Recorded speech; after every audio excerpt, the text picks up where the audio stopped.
district governor, area governors, fellow Toastmasters, and guests. Welcome to Salt Spring. We're pleased that you're all able to come to the largest crowd I've seen at a training session for a long, long time. Give yourselves a clap on the back.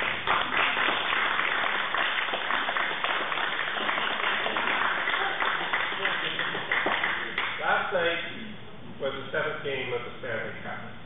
2 teams played their hearts out. Those teams had talent, worked hard, had teamwork, and only one came away the winner. And why was one the winner? Well, you had a team that had been together for a long time, knew each other, and you had another team that was younger, not just in age, but younger in being a team together, younger in the NHL, didn't have the tradition. And they won because of that ingenuity, that drive, the renewal that is needed within any organization. And Toastmasters is no different. At this time of the year, we come together to train our incoming presidents and other executives, governors and the district governors. Everybody gets retrained twice a year. And that's what keeps Toastmasters strong. That's what keeps us going. That's why we're a long-lasting team. And that's why you're here today.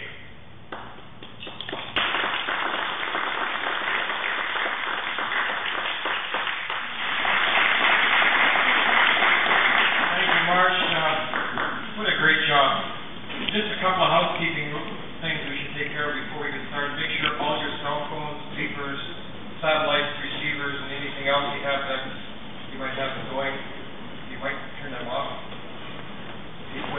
I bring greetings from the district. I got an email from Joanne Morrison this morning saying that she'd like to pass on her greetings to you and wishing us all the best, and of course all the new officers that are coming on board. I want to start off by, we usually do this at the end, but I want to do this at the beginning. I want everybody to stand up except the Salt Spring Club. Everybody stand up. Give these people a hand. All right.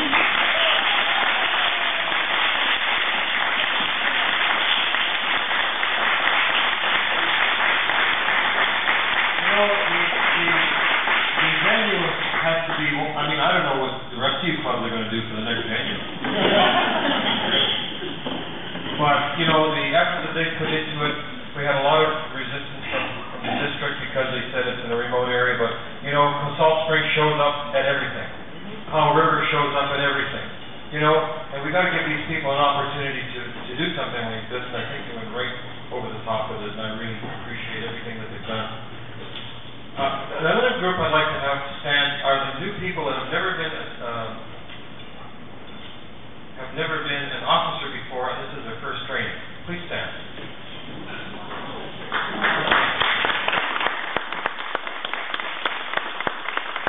You know, that's where it all starts.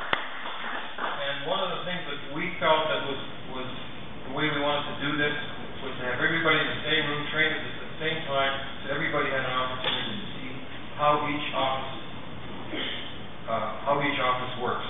And those are your future officers for your other positions. So, there's 2 other people I really want to appreciate, seeing I have the mic and I'm able to do this. I want to really give a big hand to Ann Fly. Ann, would you stand? And Jamie Lawler, my area governor, is here. Terry Jolly and Rosie Temple, couldn't make it, but those people really helped me get through this year. And without people like that behind you, it wouldn't have happened. So,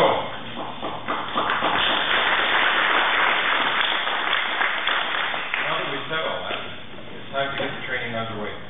My first person that's going to be doing the training is a person, Sergeant at Arms, and that's going to be done by James Falcon. James?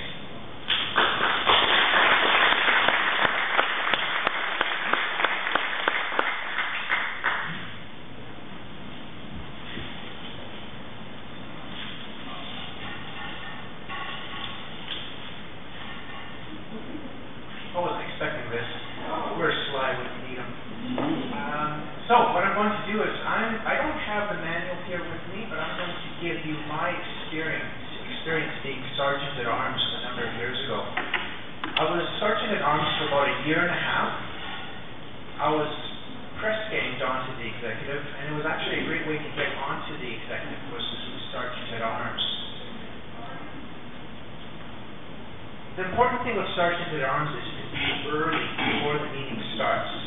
On Salt Spring Island, we start our meetings at 7 o'clock. So what I would try and do is be there at 6:40 and start delegating setup. When you're sergeant at arms, the setup and the decor of the meeting, it's all very important. That's the sergeant at arms job in our club. When you set things up, don't expect that you have to do everything. Again, delegation. And whoever was the previous sergeant at arms can kind of act as your mentor for that position, for that role on the executive. Don't hesitate to go to that person for help and advice. And they act as a bit of a resource. If you know who the previous chain of command was for sergeant at arms, you can get these people to help out. Also, if there are people in your club that you think would be a great sergeant at arms for the future of the executive, those are people that you should keep close to you so that they can kind of learn the ropes for that time that you put the question to them that you would love for them to replace you on the executive. How many people here a long time ago were sergeant at arms? So we have a few hands in the audience. Will you please stand up? And I'm just randomly going to ask one of you to give me a 3-word description of what it's like to be a sergeant at arms. This could be a positive or a negative comment. So I will point. I may not know your name, so I'll just point to someone. The man, the lady in front. 3-word description of being a sergeant at arms. 3 words. Packing in my car. Repeat that again? Packing stuff in Packing my car. stuff in your car. Okay. Stan, 3-word description of what it was like being sergeant at arms. I think you were our first sergeant at arms. Yeah.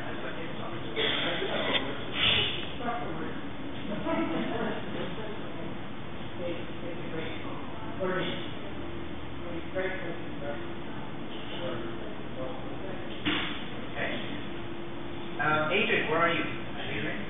Stand up. You are a sergeant at arms right now. You've been for the last 4 months, plus you're a new member, 4 months fresh. 3-word description of what it's like to, of course, you're a new member, so I'm switching from old now to people who are current new sergeant at arms. What's a 3-word description of the experience? Treat people with sincerity. Okay. Are there other people here that are present sergeants at arms? Present sergeant at arms, just to read. 3-word description as to what it's like being a sergeant at arms. Start the people on time. Start the people on time. Okay. Okay, thank you. Please sit down.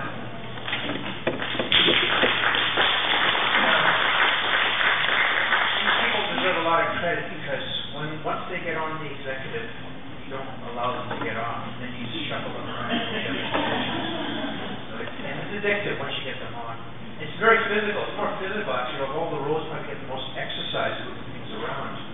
One of the things that I did, again, this is from my own experience being a sergeant at arms, is I actually organized all of our equipment into 3 different bins. So we have our hardware bin, where we keep all our timing devices, and we have our software bin, which has all of our documents. And then we have our greeters bin, which is really a great idea, because the person who's coming into the greeter, they grab the greeter's box, they grab the table, and they set up. We keep membership forms in the greeter's box, we even keep the coffee in the greeter's box. So we keep some in the cookies too. So again, I organized that, I labeled them, because what was happening was, when I came on the sergeant at arms, there were no labels on the boxes, and it was a bit of a treasure hunt to find where everything was.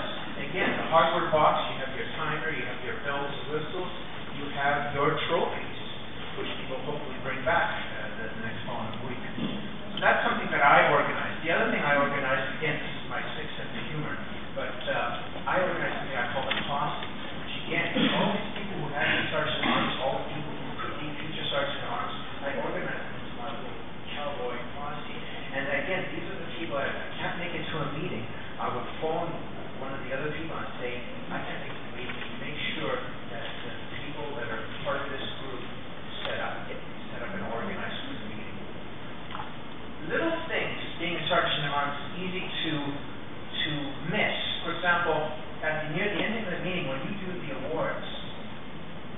someone faces, say you have two people that actually win tabletop, so it's going to be a tie. You should position yourself as a sergeant at arms so you have access to the software bin where we also keep our ribbons. Because the person who, say you get a tie, and the Toastmaster is ready to do the award, but they only have one ribbon, and yet you have two winners because it's a tie that night. As sergeant at arms, I will be ready to dash over to the box, get the Toastmaster of that night the ribbon they need as soon as they call out that it's a tie, so that they can do it all fluidly in one motion. It's the little things like that that really makes a difference when a sergeant at arms is on top of that. Now, I want to give people who have been sergeant at arms a chance to say a few of their own comments, people who have had the experience of doing that job. More than 3 words at times, say maybe 1 or 2 sentences. If there's something, think about it deeply now, something that you had, an experience that you had, that you think would be of value to this group, please put your hand up. Please put your hand up. Basically, look at the gap. Identify yourself, please. All right, fine. My name is Chris Iverson, if you don't already know that, and I'm with the Potluck Toastmasters group. I've been lifetime manager of the equipment for our club, and one of the things that I've always noticed when you're a sergeant at arms is if you make early contact with the guests when they walk in the room, make good eye contact, and either sit beside them or put them with someone that has experience in the club so that they can help them through the meeting.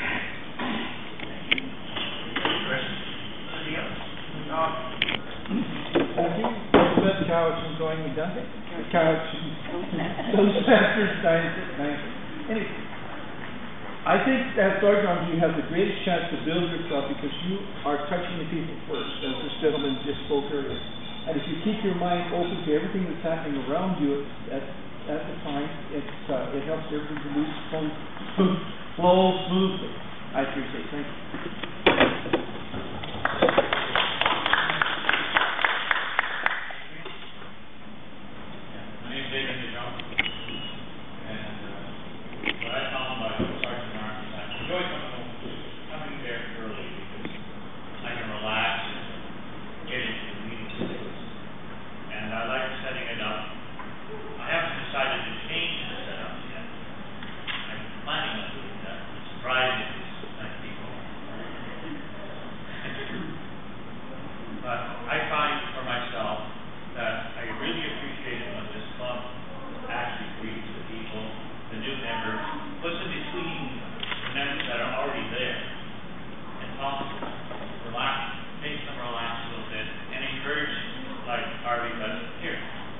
Here's the application form. You can join if you want, and make it feel like you can be a part of the group. I think that's really important. Thank you very much, Adrian.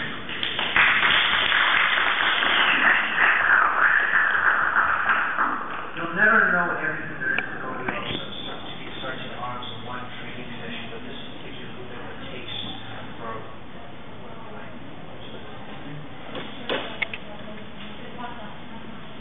I think that supporting the speaker is hugely valuable. Often they come to talk and they don't realize that the talk is sometimes 3 minutes before the time to organize them on the table. Sometimes they want a voting group to start. There's a sergeant or the SSI supporting the say, I've got talk. Do you want to program this? Often the speakers are new to talk. They have no idea how they're going to lose their time with that. Thank you very much. I would now like to finish by handing the floor back to Randy, our outgoing Division Chief Governor.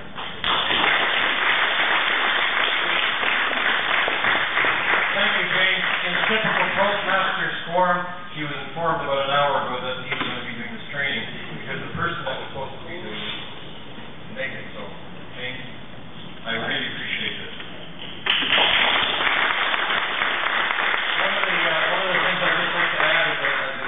Sergeant at Arms, you also are responsible at any of the contests to ferry the contestants out during the evaluation contest and other things, and there are other duties. Each of the officers that are coming on board, you will be getting a manual from Toastmasters International, which will help you guide you through the year. And of course, you have the previous officers that will be more than happy to help you anyway along the way.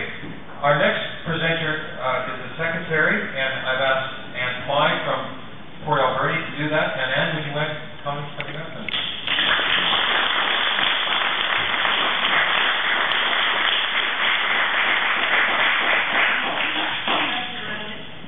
Hello, all you secretaries out there. I bet you're thrilled to be on the executive, and so you should be. The best part about being on the executive is that you now get to initiate the directions that your club is going to go. You, as an executive officer, are a leader of your club. And it's up to you now and your other executive club members to have a vision for where your club is going next year. You don't have to follow the rules that other people have set. You don't have to say old, same old. You can come up with your unique talent, your experience, and your own vision, and to steer this club in a better, upward-moving direction, perhaps than it has been in the past. Now, there are new secretaries out there who have never, ever taken a club role before. They've probably been in the club for 2 weeks, 3 months, and somebody said, would you like to be secretary? And they said, yeah. The first time I ran for office, I didn't realize that you could say no. And all the people that were suggested after me said, I but I didn't have that opportunity, and that's how I got on the executive. But for you new people out there, that they give you this position and then they leave you alone, and you're like, what?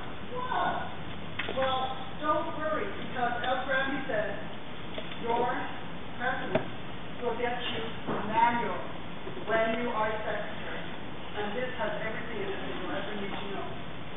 And I'm up here today to tell you what your roles and responsibilities actually are as a secretary. The first thing that you have to do as secretary is attend the district training, and that's what you're here already. You have already done it. Way to go! You've done the first thing that you're required to do. The next thing you need is to be organized. I suggest you get yourself a 3-ring binder so that you can have all your materials in one place. And you don't have to search through piles of paper, which is something that I might usually do, to find something that the president has asked for at the lecture, such as what date did we have to finish this project by? When you're leafing through the papers now because you have no idea where that record is. And these are the records of your clubs for keeping. And they're historical records as well. So you need to keep them in good order. Another thing you have to do is keep a membership roster.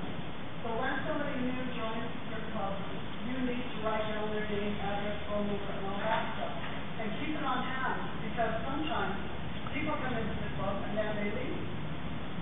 But sometimes you have no idea who they were or where they are, how you can get in contact with them, should you want to ask them to come back. So it's always a good idea to have all this information at hand. And the third thing you have to do is submit your new officer list to Toastmasters International. You have to submit the dues as well with the registration. And that's a very important thing, because it's not, you don't become a Toastmaster the day that you pay the money to your club. You become a Toastmaster the day Toastmasters International actually receives the money and the registration. And it needs to be sent in timely, because you cannot get the Toastmaster magazine printed if Toastmasters International has not got the information. And you cannot go into club contests. And the sad thing is that the whisper contest, the girl that won, was disqualified because even though she thought she had been a member, the dues had not been sent in, and so she was not a member, she was not qualified to be in the contest, which is a sad thing, and it's the secretary's responsibility to get this correspondence out there. The secretary handles all the correspondence. So if letters come in from somewhere, Toastmasters International, some disgruntled person, some other letters that may be of interest to the club, the secretary brings that forward to the club meeting. The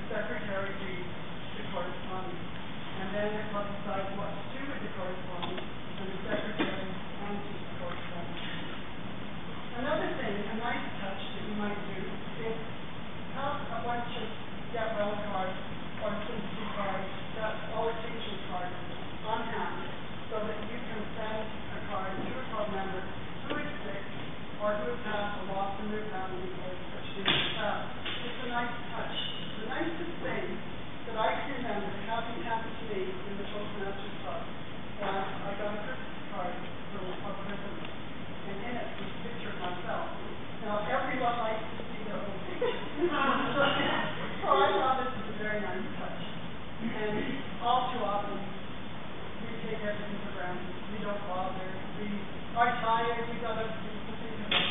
But as secretary, you can bring your own unique touch to this position.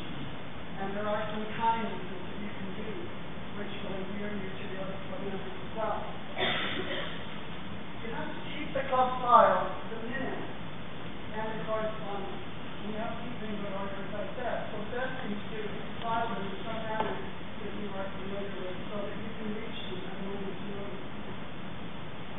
You have to attend club meetings because you are the one that's writing down the minutes. And I have to say something about minutes.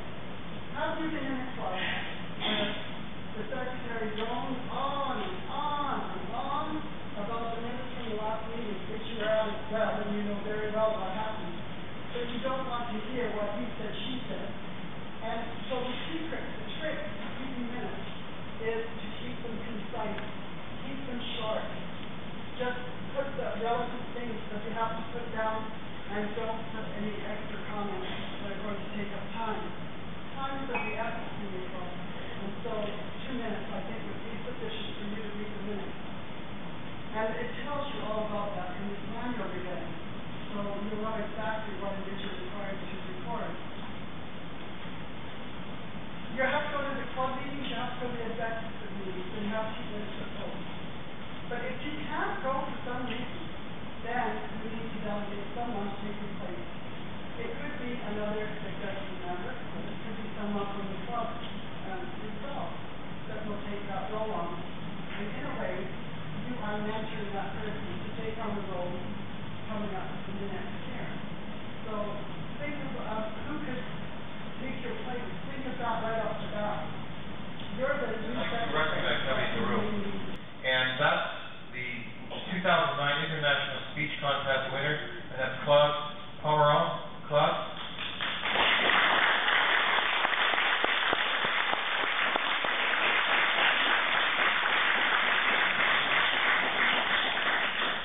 Our next presenter is Dean of Pennington, and she's going to share the important thing about your club, the money. Dana.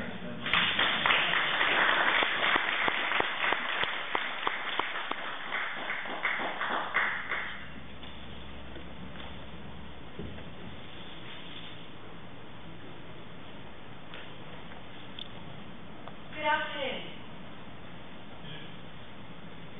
The treasurer, I was asked about a year ago. Treasurer? I know nothing about keeping track of money.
our account, finding our bank balance, preparing a list of possible bills to be paid in the near future, some that may be coming in within the near future, and voila, a financial report.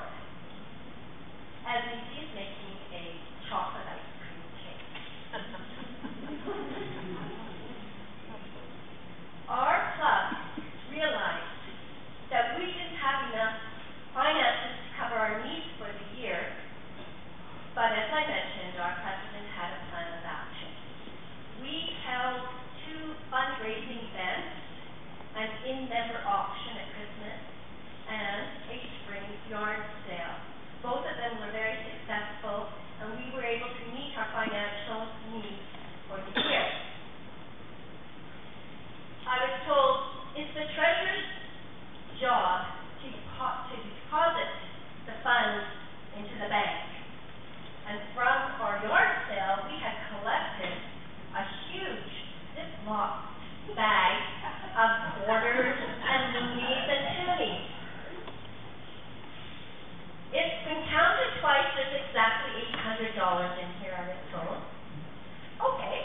And very responsibly, I took our Ziploc bag, went straight to the bank, put it down in front of the teller, and said, I would like to deposit $800, please. She looked at the bag, and then she looked at me and said, these have to be rolled. Rolled, I said. And I started imagining all these hours it was going to take to put quarters and loonies and toonies in those little cardboard cylinders. Rolled? She gave me a slightly disgusted look and began counting out the change. 20 minutes later, her total came to $793. But I didn't dare ask her to count it again. To summarize my experiences as treasurer, I started feeling rather confused about my role. But after 12 months of collecting membership fees, keeping a record of all our transactions, preparing financial reports, and paying all the bills, I felt that from chaos, a sense of orderliness and transparency evolved. Just another step in developing those multifaceted skills so necessary for club leadership. One of the things that you heard her say a number of times, and it's been my thought always, is just get good at inviting. Push, pull, or drag them in. You know, if they won't come, handcuff them and bring them in. Our next presenter, I've been working with all year. She's our area governor, and I got to tell you, she's just been a big help to me this year. And that's her. She's going to present to you the VP of Education, Jamie.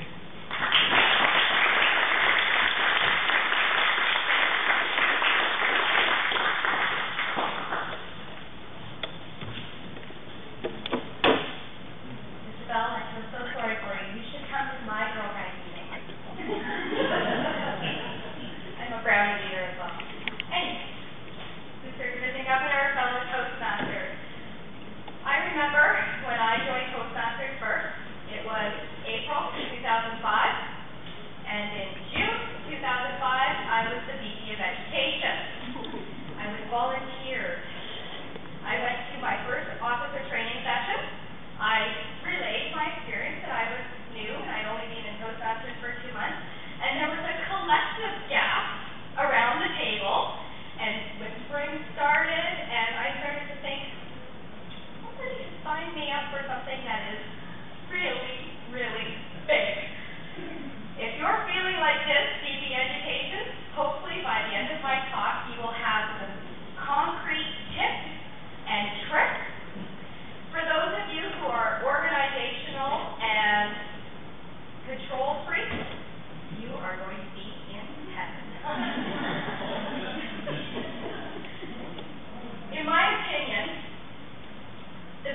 leave room at the bottom as well, so you can add your new members in. This also gives you an opportunity to see how often people are speaking. Now, in the back of your VP Education Manual, there's a sample schedule. This one, I don't like. This is one where they have the roll down the side, and then you put people's names in.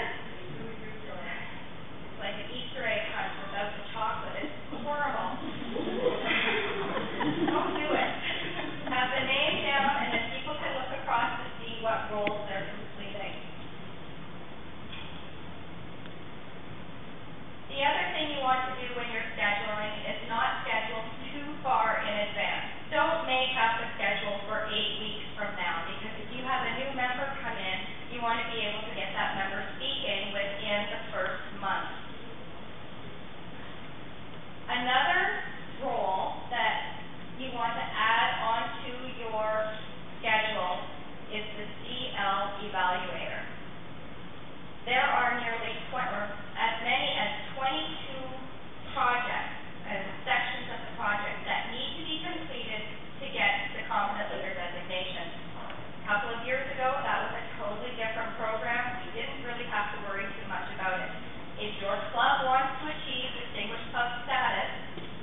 Division Governor for 2009-2010 is Jamie.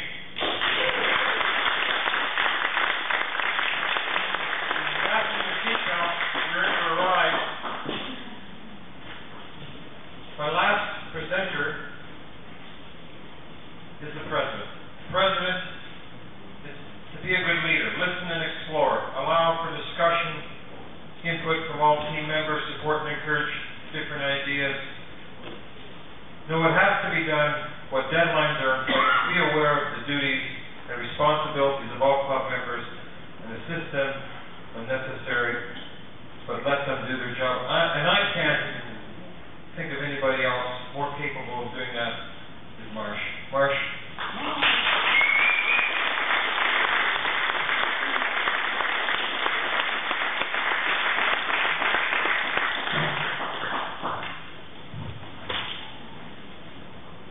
Mr. Division Governor, area governors, and fellow Toastmasters. The reason they created the VP Education was to make sure that each club had a president. Because once you've been the VP Education, you want to get the hell out of there, and the next move is to become president. Toastmasters International, as you've heard from other speakers, has constantly come up with an excellent Bible, the manuals. So there's no sense me going through step by step the manual. It's an obligation for you to read. It is worth every word that's printed in there. And it covers things like the duties and responsibilities, the roles of the executive, in particular the Distinguished Club Program. After 12 months, I realized how important that little program, that seems a little program, is so beneficial to a club. Organizations, both volunteer and business, have presidents. How many clubs or organizations actually train the president to be president? Can you imagine where this country or this world would be if every person that took down a senior leadership role as president actually knew how to do the job? Toastmasters spends all its time training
just move your clocks back 15 minutes.